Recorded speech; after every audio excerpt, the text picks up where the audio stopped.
Hey YouTube, so this video is about what it says. It's for the proyama. I'm going to port it. Now it's your basic Chinese clone. Here, turn it around here. Measures out to 49.3 cc's. This one has better plastic than a lot. This originally had like an EPA catalytic converter, it's still hot, catalytic converter muffler on it, but I already upgraded that. But the plastic, it's got a pleated air filter system. See if I can get that off. Plastic's still cold.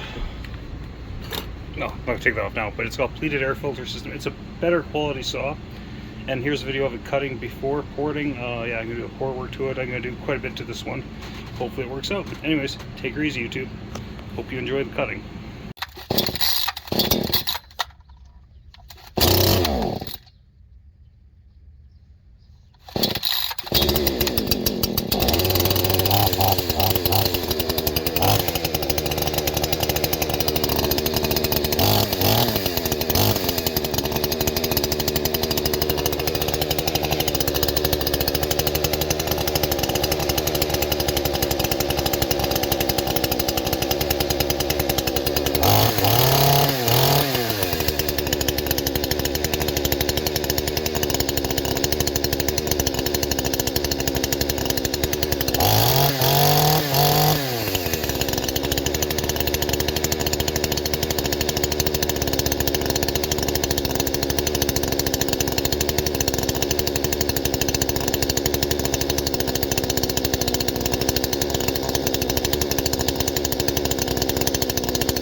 Oh,